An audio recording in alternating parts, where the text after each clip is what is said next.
Think about the last time you felt stupid in a classroom. Maybe you couldn't memorize the dates.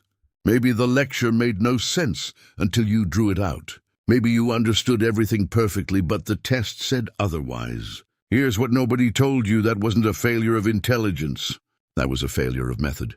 The school system was built to treat every single mind the same way, in the same room, at the same pace, and then had the audacity to rank human beings based on how well they fit that one-size-fits-all mold. But human beings don't learn the same way. Not even close. The psychology of learning has known this for decades, and yet most of us spent years being compared to classmates whose cognitive systems happened to match what the classroom rewarded.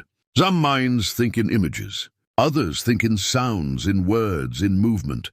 And here is fascinating. What looks like a weakness in one environment is often a hidden advantage in another. The brain that couldn't sit still during lectures might be the same brain that becomes a world-class surgeon. This isn't just about studying better. This is about understanding how your mind actually works and why the way you learn says something profound about who you are. Every learning style carries invisible strengths that the educational system never bothered to name. By the end of this video, you want to just know your style.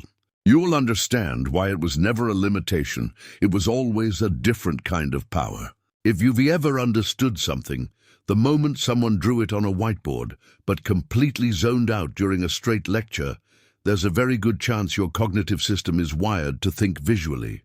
Visual learners just prefer diagrams and color-coded notes.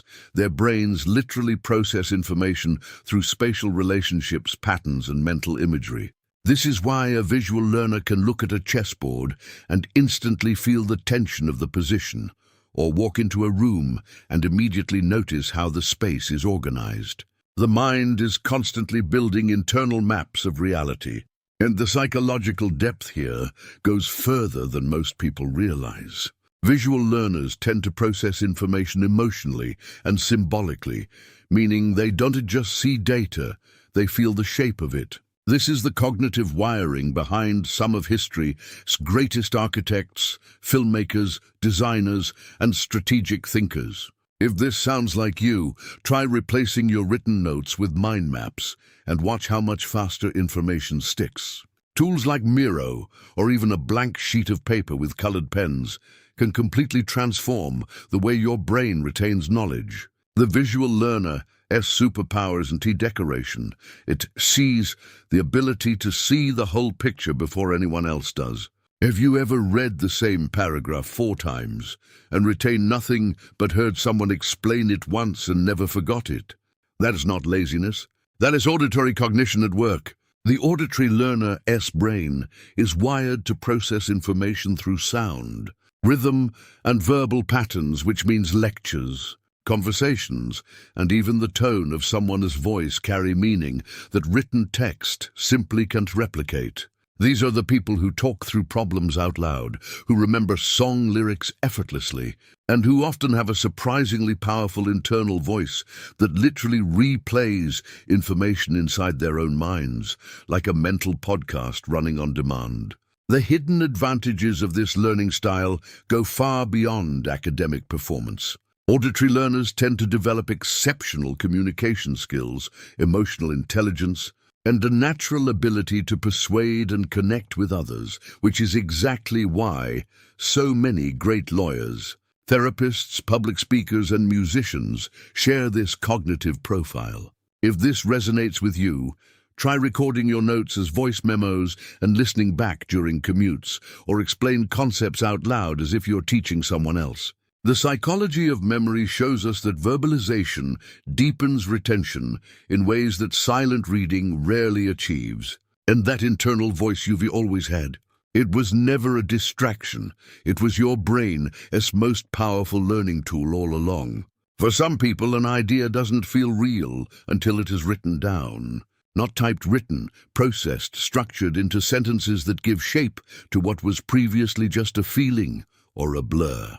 The reading and writing learner doesn't just use words to communicate, they use them to think. This cognitive system turns language into a tool for organizing complexity, which is why these learners are often the ones filling notebooks, making lists, rewriting their notes in different formats, and feeling a distinct sense of calm the moment a chaotic thought gets translated into a clean, structured sentence. Journaling isn't just a hobby for these minds. It's how they process the world. The psychological advantages here are quietly extraordinary. Reading and writing learners tend to develop sharp analytical thinking, strong critical reasoning, and an unusual capacity for abstraction. The ability to take a messy, complicated reality and distill it into clear frameworks. This is the cognitive wiring behind great researchers, strategists, essayists, and educators. If this sounds like you, lean into it deliberately. Try the Cornell note-taking method. Keep a dedicated ideas journal, or read How to Take Smart Notes by Sunke Ahrens, a book that will completely change how you relate to written information. Words aren't just how you learn. For you, words are how you understand yourself. There's a particular kind of frustration that kinesthetic learners know intimately sitting still in a classroom, staring at abstract concepts on a board, feeling like the information simply won to land, no matter how hard they try. And then the moment they actually touch something, build something, or physically walk through a process, everything clicks instantly. This isn't a lack of focus or a behavioral problem.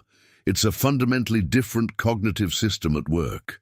The kinesthetic brain learns through experience, through muscle memory, through the physical feedback loop between action and result. For these learners, the body isn't separate from the thinking process. The body is the thinking process. The hidden power of kinesthetic cognition is immense and dramatically undervalued by traditional educational psychology. These are the minds behind elite athletes, surgeons, mechanics, dancers, and emergency responders, people whose intelligence operates at a speed and precision that no textbook could ever fully capture. If this is your learning style, stop fighting it and start designing around it. Use physical objects when studying. Take breaks to move between sessions, build prototypes, act out scenarios, or try teaching concepts through gesture and demonstration. Research in neuroscience of learning confirms that movement activates memory consolidation in ways that sitting still simply cannot replicate. The kinesthetic learner was never the problem student. They were just a hands-on mind trapped in a hands-off system. Here's something worth sitting with. The modern school system wasn't originally designed to develop human potential.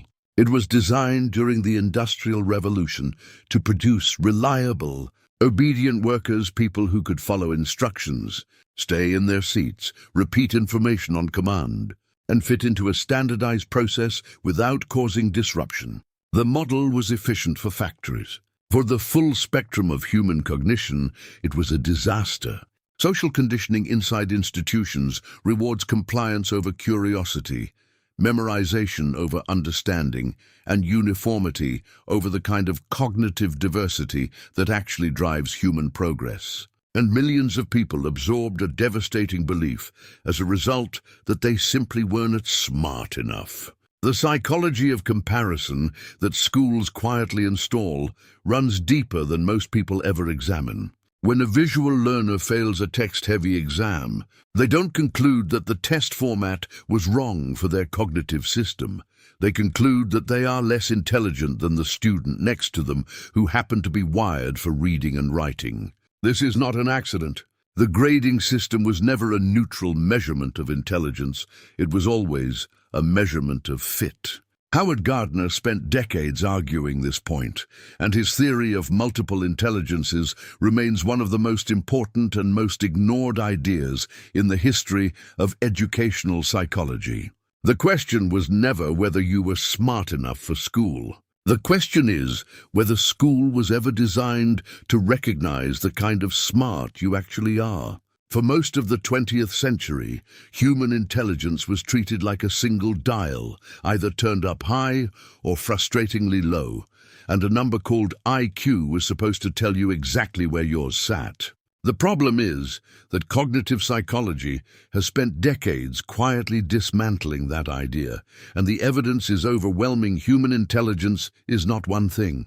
It never was. Howard Gardner's theory of multiple intelligences identified at least 8 distinct cognitive profiles: linguistic, logical, mathematical, spatial, musical, bodily, kinesthetic, interpersonal, intrapersonal, and naturalistic, each representing a genuinely different way of processing and interacting with the world.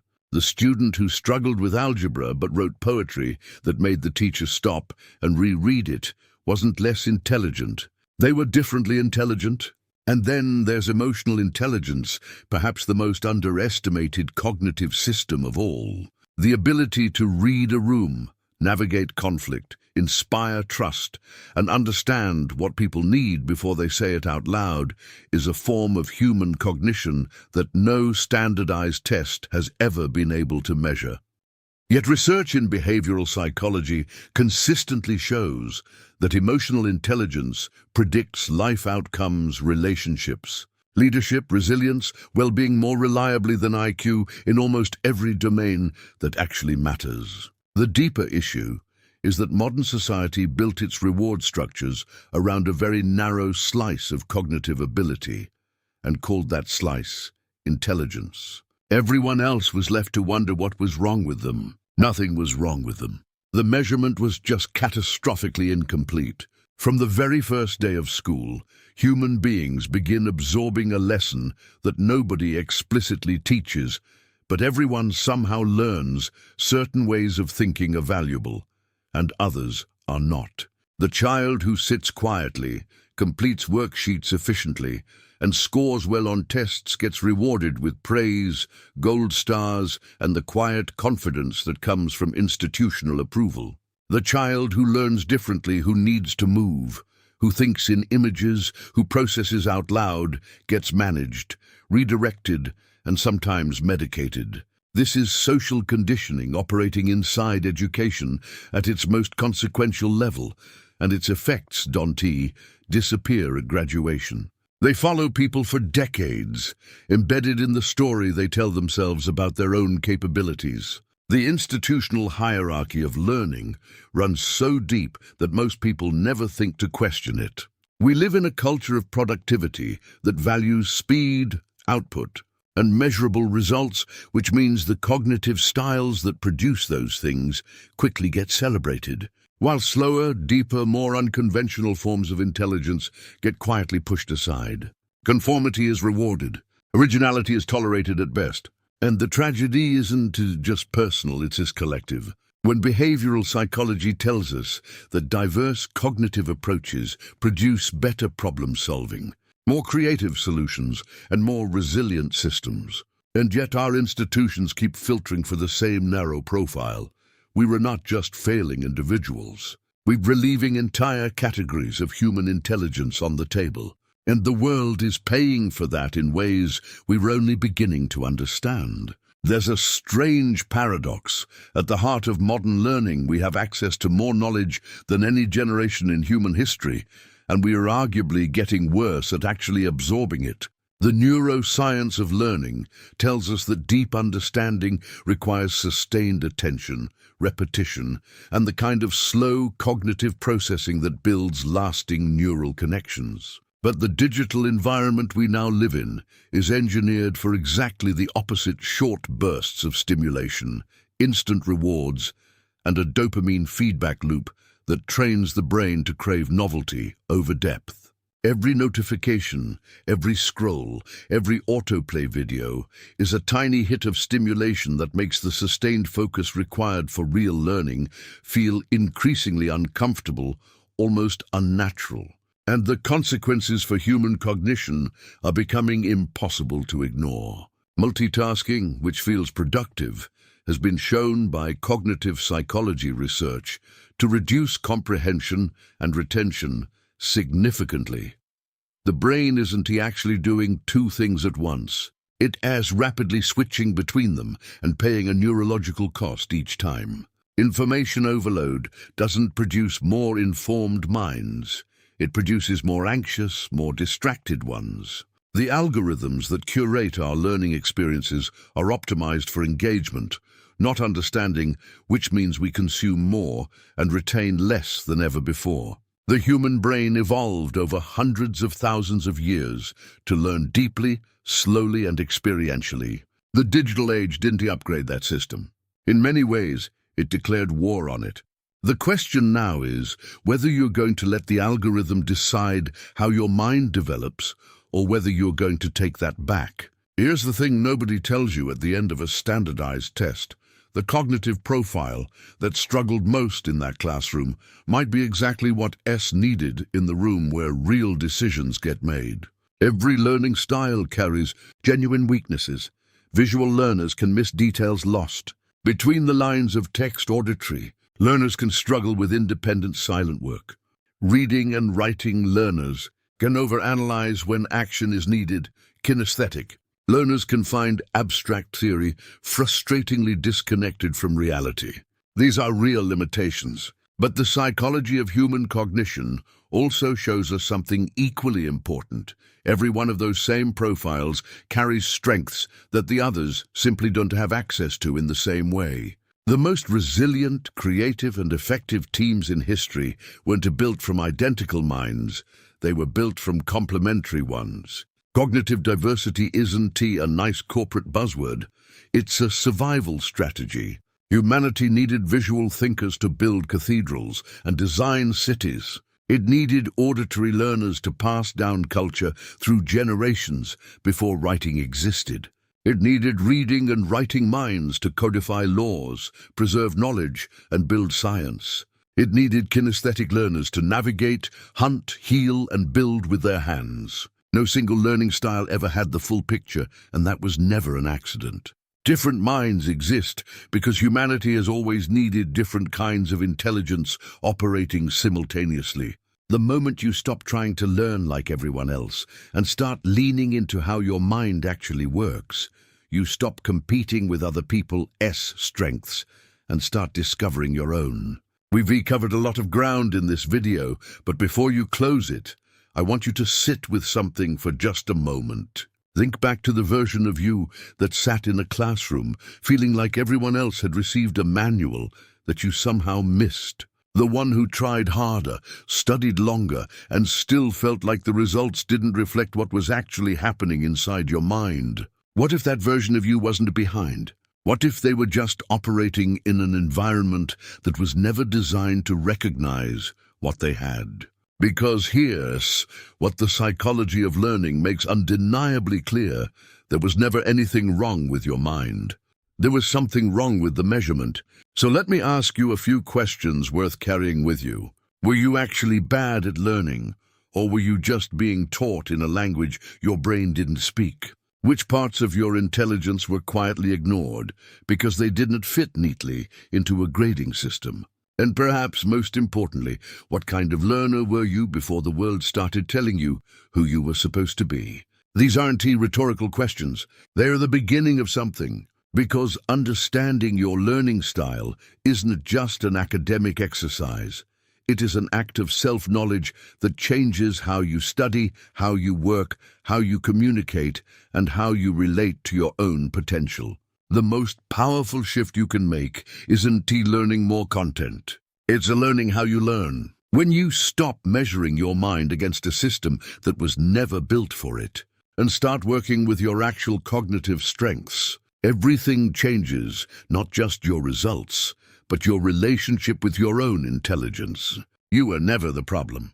You were always the answer to a question the system forgot to ask. If this video gave you something to think about, then you already know why this channel exists. Subscribe to The Human Professor, hit the notification bell, and come back every week for more content that takes the science of human behavior and turns it into something you can actually use. Your mind deserves to be understood. Let us keep doing that together.